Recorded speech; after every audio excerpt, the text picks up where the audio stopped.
Hey guys, what's up? This is Kim from Dirty Nerds Entertainment presenting to you her review of The Labyrinth in both the movie and the book sense. I'm going to kind of compare and contrast them just a little bit because they're both essentially the same thing. They're just different materials.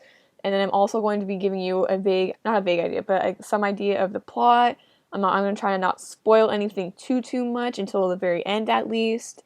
And I'm just going to kind of talk about my opinion and how I view this book and movie for what it means.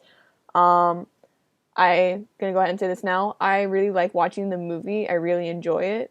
It's one of my favorite 80s films to watch for if I want a fantasy / adventure kind of movie just to sit and have fun with and enjoy and have some fun little songs to like dance along to and not think too much about anything. So the movie itself, it was produced by Jim Henson. George Lucas was the executive producer. Brian Froud was the conceptual artist. Terry Jones wrote the screenplay, and as for the book, it was written by A.C.H. Smith. So when I'm talking, I'm going to kind of talk, basically include both the movie and the book as one unit, and I'll make a disclaimer whether I'm talking about the movie or the book if I have any sort of specifics I want to go into, just to kind of make this review slightly faster because I don't want this to take like 30 minutes. So I feel like the longer the review is going to take, the more boring it's going to be for all of you to listen to. Alright, and that being said, I also want to explain the fact that in the movie, there is a book that Sarah is reading from. That was the book I wanted to read. But apparently, as far as I've been able to figure out, the book does not actually exist. The book was just a tool for the movie, and I'll explain how later. And the book that I ended up reading is basically just based off of the movie itself. It is literally just the movie with some added parts into it, and I will tell you what kind of parts they added in general. Now, the book specifically, I don't like it as much as the movie. I'm going to go ahead and just say that now. But for multiple reasons. In the movie, as you are when you're watching a movie, you get to see Sarah as she's stressing out, she's freaking out, or she's just throwing one of her tantrums and all of her moods. You get to see it, and you get to feel it in the way that the actress is showing it. And the music and everything is helping show that feeling and what everything's happening, like whether it's supposed to be whimsical or her reaction to something, or like when something bad goes wrong, like how she feels about it. Whereas in the book, it's written in third person. The speech is kind of formal, but it doesn't use any big words. It's just kind of standardized writing when you're trying to keep yourself distance from someone, but you're not using big words because it's meant for little kids. And in doing that, it kind of makes it feel like you're just a neutral watcher on what's happening. It kind of makes it more difficult to really feel what she's feeling. It's kind of you get that they're trying to be whimsical when they're describing a setting or a creature, or maybe they're trying to be frightening. Like, you get it, but you just don't feel it nearly as much. It just makes you feel more like a neutral party because not only are you a third person, but it's not super descriptive. It describes Sarah when she's crying or something like that, but it doesn't really let you get into her emotions and her feelings, except for when she's throwing a temper tantrum. And at that point, you're just like, calm the fuck down, Sarah. But to be fair, you do that when you're watching the movie too. You're just like, calm the fuck down. You're fine. Stop throwing your little temper tantrum. What else? I had a whole list here. Here it is. Okay. The setting, at first, it starts off, I think they live in London. I'm not sure where exactly. Actually, I don't even know where the fuck they live. I don't think they ever addressed that. Let me see. No, I don't think they ever actually tell you where exactly they're living.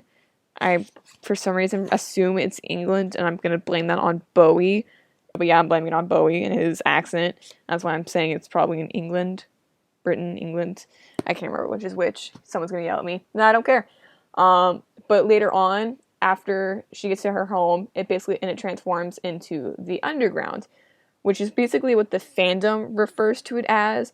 Because that's like the whole entire area where it's the outside of the labyrinth, Everything that's inside the labyrinth, including the Goblin Kingdom, that's all a part of the underground.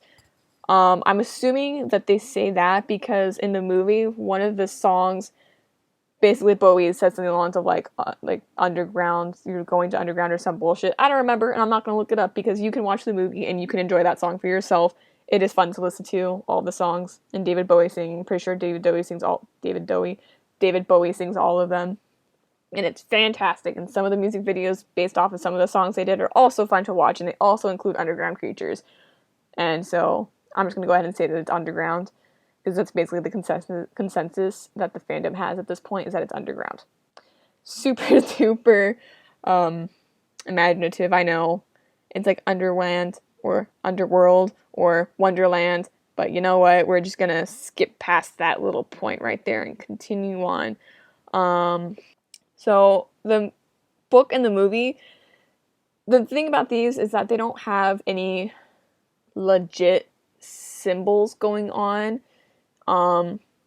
Which is weird, I know, because they have a book that Sarah is practicing from and ends up quoting from at certain points throughout the entire story.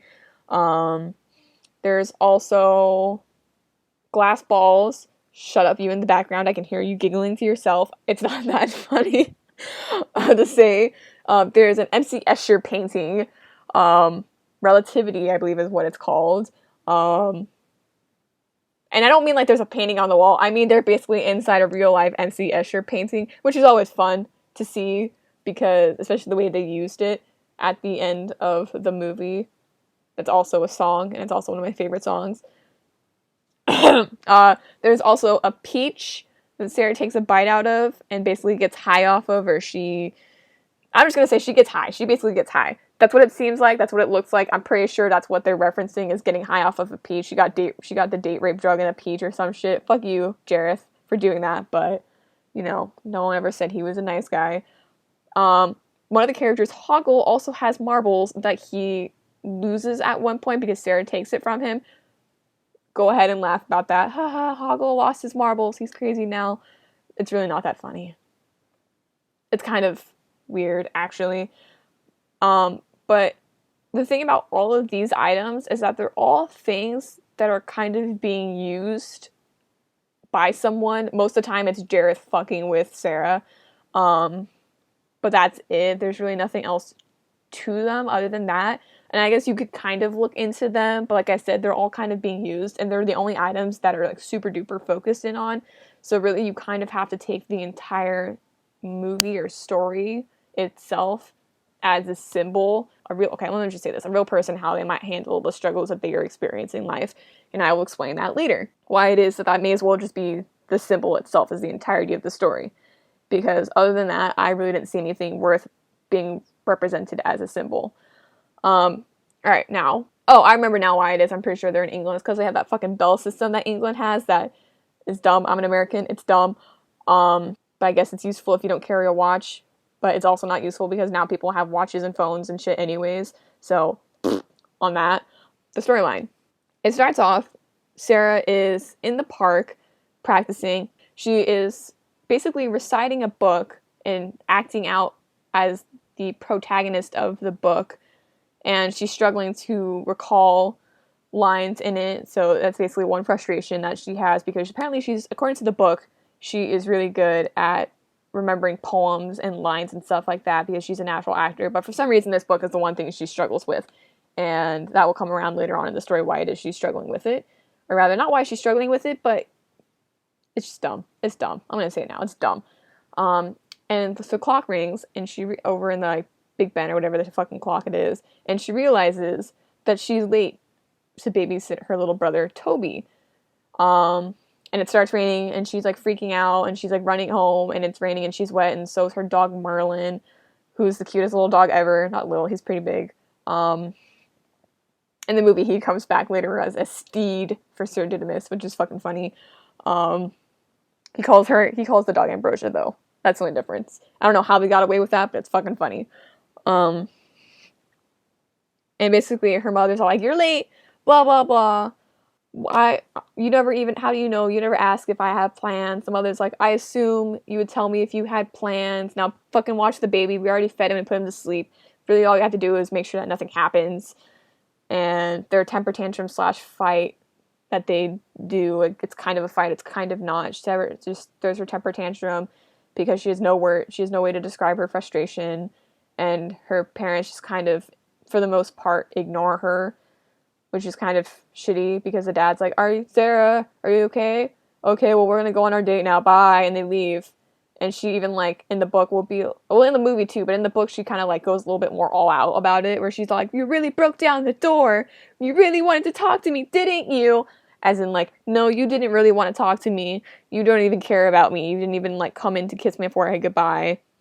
Which is the book, not the movie. The book really that's like another scene that the book goes into more description about what's happening. It's kind of nice because you actually get more of a sense of her melodrama, because it adds to all of her melodrama in the book, whereas in the movie it's just is it Sarah Connolly? I don't remember.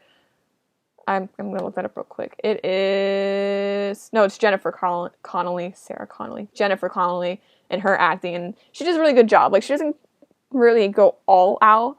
I guess it's kind of hard for her to go even further out because, like, she's already acting as is, but for her to really get Sarah's melodrama, she would have had to go into Disney acting. If you understand what that means, awesome. If you don't, compare it to another more not crazy acting channel where they actually do things more appropriate to how people would actually behave most of the time, unless they're already being melodramatic. Disney's like, everyone's gonna be melodramatic, that's it! So Sarah starts throwing her temper tantrum as soon as she realizes that her doll is missing, and she goes into Toby's room because that's where the doll is, apparently. And it's with Toby in his crib, and he's sleeping. And she basically starts throwing her teenage version of a temper tantrum.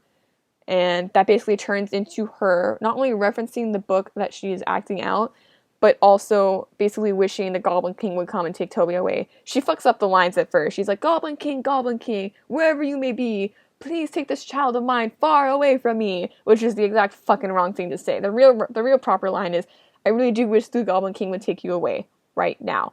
Dumb, right? Dumb. But, apparently she can't actually quote the book if she's trying to quote it properly, but if she's just not thinking about it, she can do it. She's trying too hard, is basically the story right there. She tries too hard. Not really, but that's basically what the movie and the book makes it seem like. And then, like most teenagers do after they have thrown their little temper tantrum, she realizes she has made a mistake, because guess what? She said the right fucking words, and apparently the Goblin King and his little trolls or whatever are real, and they come and they take Toby away. And he offers her a little glass ball that she can see her dreams in, which is something I never understood, why you'd want to see your dreams. Like, it's cool, but, I can daydream my dreams. I don't need to see my dreams. I want them to come true. That's what he makes it seem like is happening, and that you're just seeing it. That's kind of dumb, but I guess for a teenager, she's 15 years old. I guess for, like, a 15-year-old, she is a teenager. So for a teenager, that's like, okay enough, but whatever. And so they make a deal, because he doesn't want to give her the baby back just because she made a mistake. So she now has to go through his entire labyrinth just to solve it and get all the way to the Goblin Kingdom, which is in the very center, I guess, get Toby herself in order to have him back. And she only has 13 hours to do this, which is kind of weird too, because she's basically at the end of her day when this is starting. So not only has she been awake for maybe like 14, 15 hours, she now has to be awake for an extra 13 hours just to get Toby back. That's where I find the weirdness about that, is basically now she's going into sleep deprivation. But I guess if you're an insomniac or you don't sleep that much anyways as a teenager, not that big of a deal. I wasn't one of those kids. I would have fucking died. I would be like, screw it, Toby's gone. Give me money. I don't want your glass ball. Just give me fucking money and we're done. This is why I shouldn't have siblings or children. The only issue with this deal they make is that Jareth does not tell her that he's actually going to do everything in his power to fuck her up and make sure that she cannot actually solve the labyrinth. And it is for a kind of weird reason that he is doing this, and I will go into that in a little bit as soon as I finish talking about the plot, which is basically, this is the last part. All along the way, she's doing all the issues, but she does make friends. She makes a friend of Hoggle, running gag. Everyone keeps mistaking his name as something else. One of the things they say is Hogwarts. Haha, so fucking funny. Move on. She makes a friend out of Ludo, who is a cinnamon roll too good for this world. And his friends are all fucking rocks, which is amazing.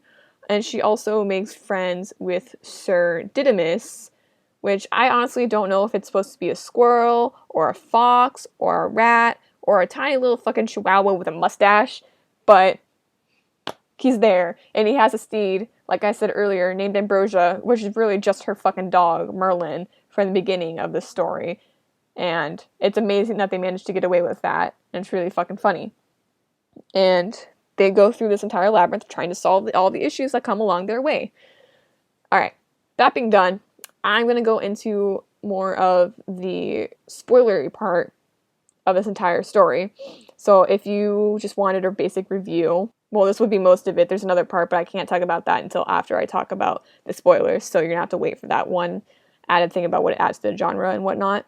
So there's a couple issues or things that this book and / movie bring up.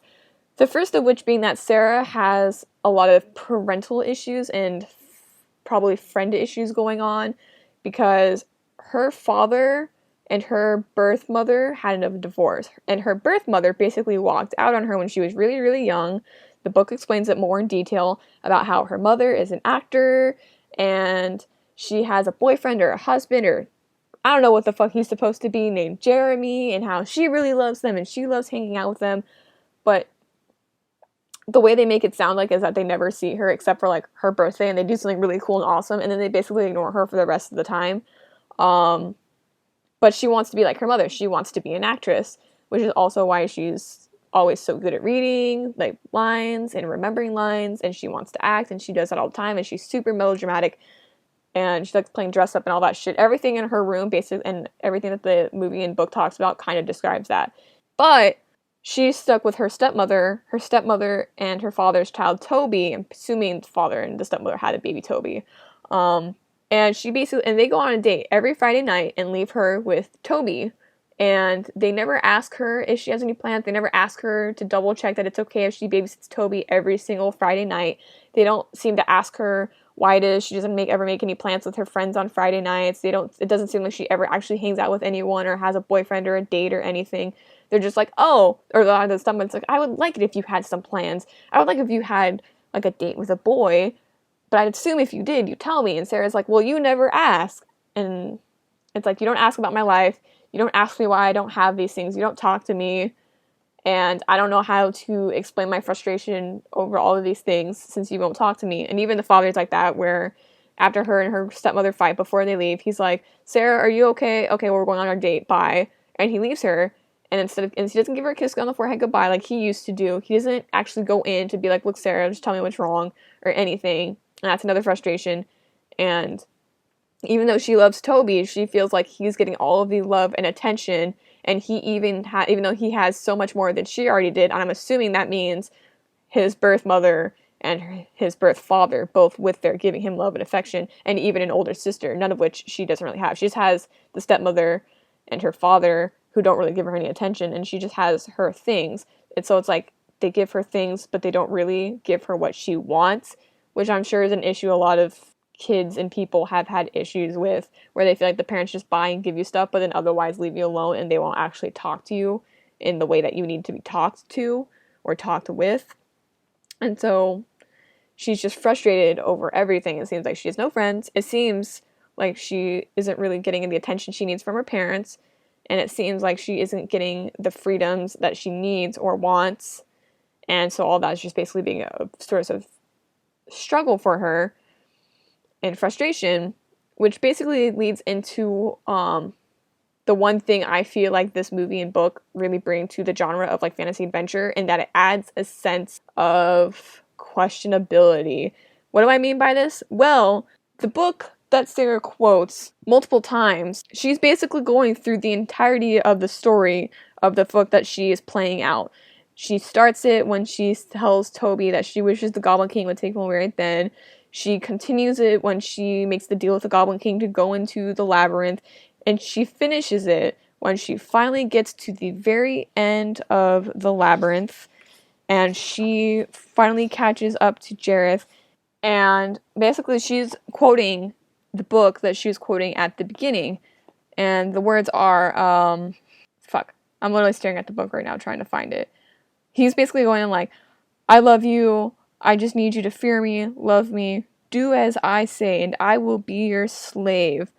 And Sarah's trying to remember the lines, and she says, "Your kingdom is great," or "My kingdom is as great."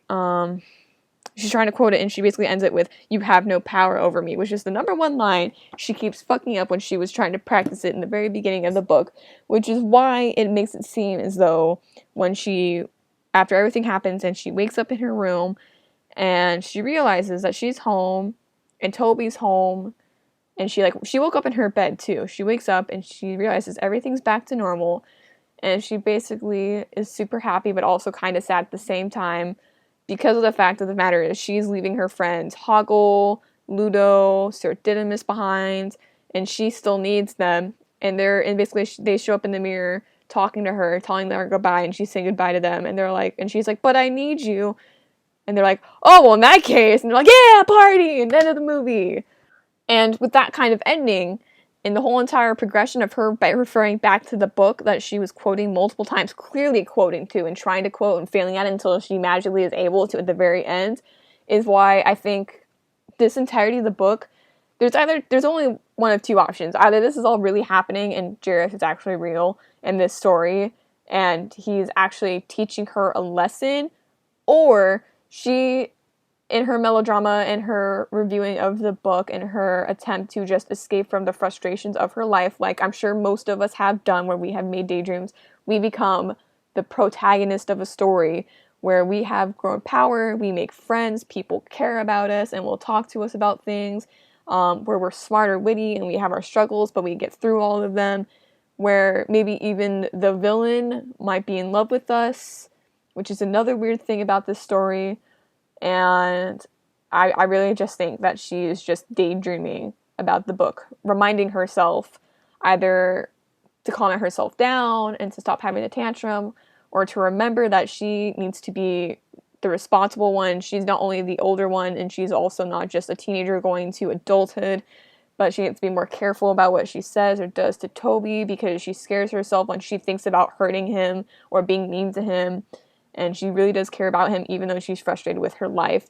And that's the one thing I really like about this movie and book, is that it adds the questionability, is she's either actually doing this all and this is really happening, or this is all her daydreaming and she's dreaming about this and she's reviewing the book in her head with her as the protagonist. Which is really also kind of cool, because that also adds a layer of relatability, whether it's for the kids who've had divorced parents and have a new family, or they feel like their parents aren't really talking to them and are just forcing things on them, expecting things of them without ever actually talking it out, and they're just frustrated with life in general and they need an escape. This, I'd say maybe like 13 to 18 years old, this would probably be a really good book or movie for them to get into, because it's a factor that they can relate to. It's just another thing that they can identify with, and it can help them feel a little bit better, because even if they struggle and they don't have real friends, they still have the characters in the books that care about them in their mind, and that's kind of a support line, even if they don't have one in real life, which is also why a lot of people will get so into books, I feel, is because they need something or someone who will care about them and work with them. They need a way to feel smarter or wittier or stronger or just better in general than what they feel like they are in real life, and they need people who will listen to them and talk to them and will do these struggles with them, because the people in life aren't just cutting it, or they need more and they just don't have it. And it's really kind of cool. The other factor that this book also kind of brings is there's a romance factor between Sarah and Jareth, and it's kind of disturbing the more you think about it, because we don't know anything about Jareth. We don't know how old he is. We don't know what kind of life he leads. All we know, and this is coming directly from the book, is he wants her to fear him. She wants her to cherish him and to love him and to do whatever he says. And that in return he will be a slave to her. But throughout the entirety of this story, he's just doing what he thinks she wants him to do within his own rules. You said you don't want this baby? Well, I'm going to take this baby and I'm going to have power over you because I can give you this gift that you can appreciate, or I can make you lose it and still come to me for this child. And she's only 15 too. The character is only 15, which is kind of also really awkward to see throughout this entire thing, because it's basically, it seems a lot like an abusive relationship. He is literally throwing everything he can at her.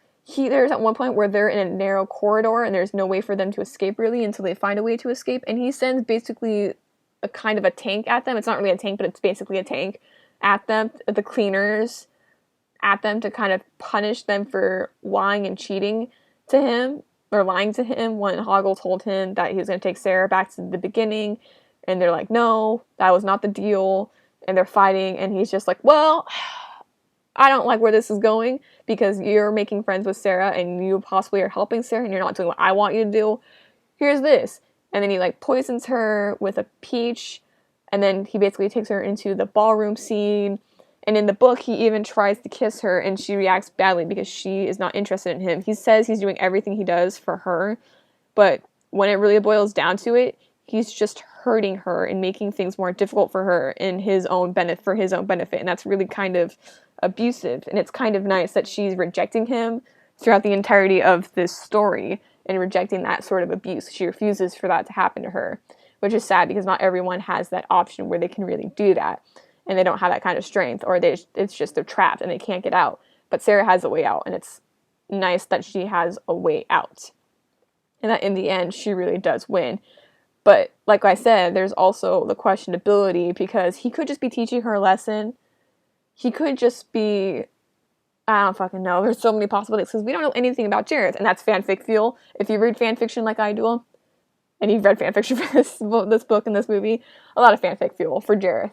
It can lead to any possibilities, but it's also kind of gross it's kind of gross when you take in the romance factor from fanfiction, and you actually pay attention to the book and the movie, and you see how abusive the potential for this is, especially when she ends up going back to him in like fanfiction, and you're just like, but he was fucking with her, and since we don't know, like, there's a level of denial that goes with this movie and this series in relation to fanfiction. And there's also a possibility I will review some fanfictions just for shits and giggles because I love fanfiction. And we'll probably be taking that level of denial into it. As for my favorite line now, I'm going to go into my favorites and my opinions on this, other than what I've already talked about. There's one line that, if anything, you're going to hear me quote a lot. And that's back in when she's in the tunnels with Hoggle.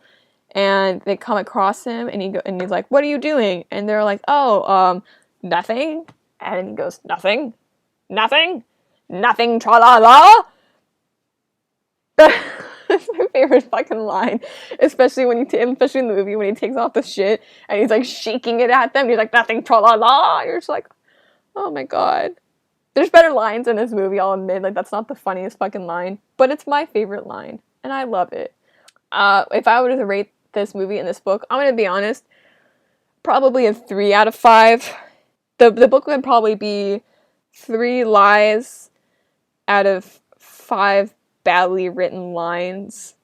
If I'm gonna basically make a parody off of one of my favorite YouTubers, and if I'm gonna rate the movie, it would be 4 dance magics out of 5 hours. Just because, I mean, the thing I like about the movie better than the book is, like I said, the book kind of makes you feel like a neutral party, and you don't really get into the mood. Whereas in the movie, you're in it. You're in it to win it. There's all the movies and the songs and the dancing. There's David Bowie with his junk wiggling around. Yes, I'm going to bring up that part because let's be real, there's no way they didn't stuff that just a little bit just to bring attention to, as apparently the fandom refers to it as, the area. Toby's fucking adorable in his little Where's Waldo onesie. Where's Waldo? Did I say that right? I don't know anymore. And the adventure and the fun of the movie really stands out a lot more than it does in the book. The book isn't too fantastic. The movie, I might be being a little generous for the movie. Really, I want to say a 3 out of 5, but the fact of the matter is it's better than the book, so maybe like a 3.5 out of 5, whereas the book's a 3 out of 5. But, I mean, they're pretty good stories. They're not the most fantastic story I've seen or written, and they don't really have too much in terms of morals to it, but they have a lot in terms of relatability.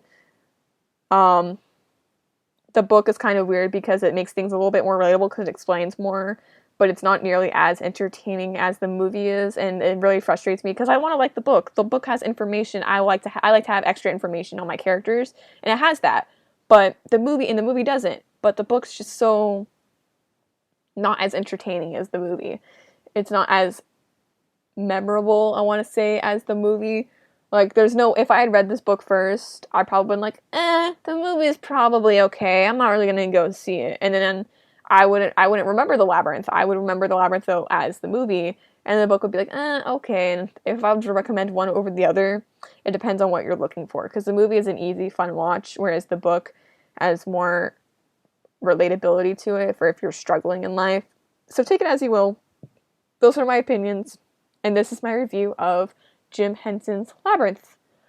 I hope you all enjoyed this, and I hope to see you here again next time. This is Kim, and you are all awesome. Feel free to comment, rate, review my review, tell me I'm a piece of shit for forgetting important factors or for how long this took, whatever. You guys have fun. Good night.